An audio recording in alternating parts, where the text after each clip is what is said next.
भामरी प्राणायाम की ध्वनि कानों तक नहीं, दिमाग तक जाती है और बदलते मौसम के साथ तनाव, साइनस और माइग्रेन की परेशानी बढ़ती जाती है।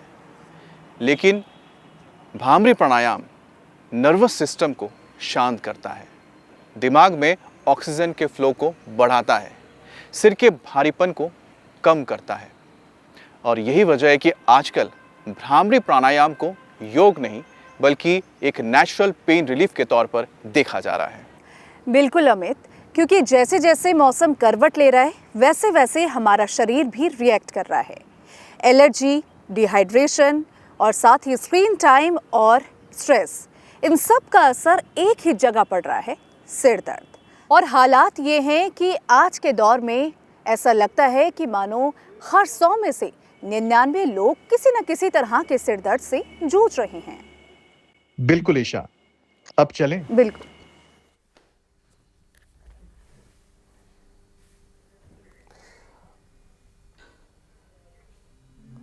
वाह, बहुत खूबसूरत और बड़ी सुकून भरी शुरुआत की है आप दोनों ने भाई, मीनाक्षी और ईशा। भ्रामरी की ये जो गूंज है, हुसैन और ईशा, मीनाक्षी को मिस कर रहे हैं आज आप। हाँ, अमित और ईशा। भ्रामरी की ये जो गूंज है जैसे दिमाग को एक तरह से ठंडक दे रही थी, लेकिन अफसोस हकीकत ये भी है कि आज सिर दर्द सिर्फ दर्द नहीं रहा, ये जिस्म का वो अलार्म बन चुका है जो हमें बताता है कि अंदर कुछ ठीक नहीं चल रहा है। देखिए, कभी तनाव, कभी माइग्रेन, कभी नींद की कमी तो कभी मौसम की मार, यानी कि दर्द एक और उसकी वजह कई हैं।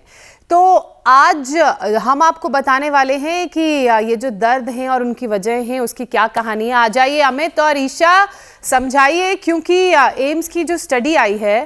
प्रणाम हुसैन। मुझे लगा ओम कहेंगे। देखिए, अमित और ईशा आ गए हैं और एम्स की स्टडी खुले में भ्रामरी और करके, है ना, बाहर खूब सारी ऑक्सीजन लेकर। एम्स की जो स्टडी आई है वो ये कहती है कि दिल्ली एनसीआर में 27% लोग माइग्रेन, 34% लोग टेंशन, हेडेक से जूझ रहे हैं। और सबसे चौंकाने वाली बात तो ये है कि महिलाओं में माइग्रेन का खतरा पुरुषों से 2 गुना है।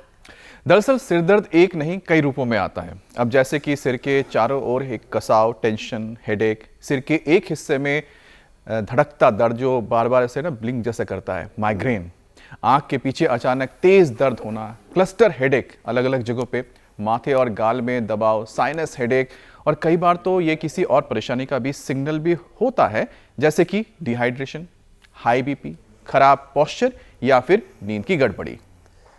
यानी अगर दर्द बार बार हो तो उसे सिर्फ गोली से दबाने की जरूरत नहीं है, यह समझना भी जरूरी है, क्योंकि अगर वजह समझ में ना आए तो फिर इलाज जो है वो मुश्किल होगा। इसलिए वजह जानना बहुत ज़रूरी है ताकि इलाज आसान हो सके, और इलाज के लिए आपको परेशान नहीं होना जब स्वामी जी आपके पास हैं।